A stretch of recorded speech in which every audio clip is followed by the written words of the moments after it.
দর্শক, এ বিষয়ে আরো জানাতে গাজীপুরের কাপাসিয়া থেকে আমাদের সঙ্গে যুক্ত হচ্ছেন সজল শাইক।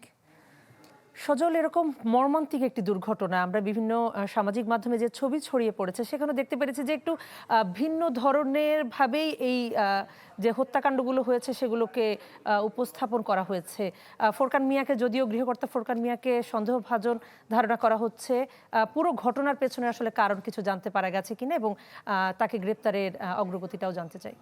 ঈদ আসবে, সাথে ক্যাশব্যাকও আসবে। নিজের বা প্রিয়জনের জন্য কেনাকাটায় এবারও নগদ পেমেন্টে পাচ্ছেন দারুণ ক্যাশব্যাক। তাই যাই কিনুন, পেমেন্ট করুন নগদে।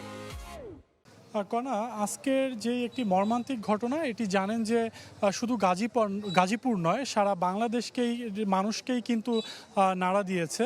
এই ঘটনার পেছনের যে ঘটনা সেটি আমরা জানার চেষ্টা করেছি। এখানকার যে পুলিশ সুপার রয়েছে তার সাথে আমরা কথা বলেছি। তিনি যেটি বলছে যে মূল যেই অভিযুক্ত ফোরকান মিয়া, অর্থাৎ এই যাদেরকে হত্যা করা হয়েছে, এই যেই মহিলাটি, তার স্বামী এবং তার 3টি সন্তান রয়েছে, 3 সন্তান এবং শ্যালক সহ যাদেরকে হত্যা করা হয়েছে, তাদেরকে মূলত যেভাবে পুলিশ সুপারের যে বর্ণনা অনুযায়ী তাদেরকে নির্মমভাবে কুপিয়েছে, কাউকে এলোপাতাড়ি কোপ, আবার কাউকে গলায় ছুরির আঘাত।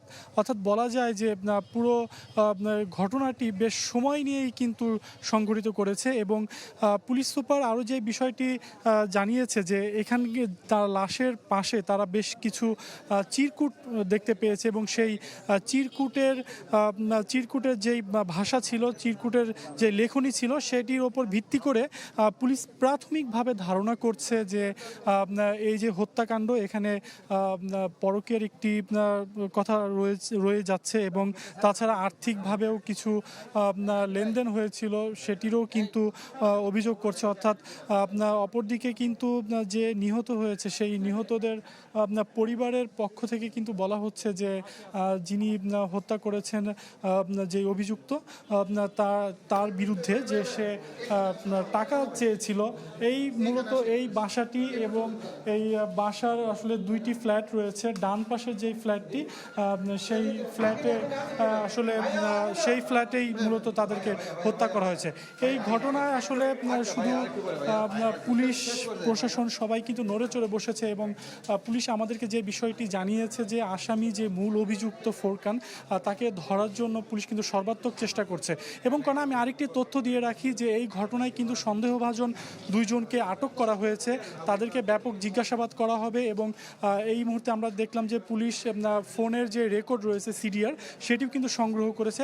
বলা যায় যে এই ঘটনাটি নিয়ে যেমন সারা দেশের মানুষ প্রতীক্ষায় রয়েছে এর আসলে ঘটনা কি ঘটেছিল এবং এর যে মূল অভিযুক্ত তাকে কতক্ষণ নাগাদ গ্রেপ্তার করা হয় সেটি আসলে দেখার বিষয়। কারণ এই ছিল গাজীপুরের কাপাসিয়া থেকে আমার কাছে সর্বশেষ। সজল, আপনাকে ধন্যবাদ। দর্শক, সজল শাইক আমাদের সঙ্গে যুক্ত হচ্ছেন গাজীপুরের কাপাসিয়া থেকে।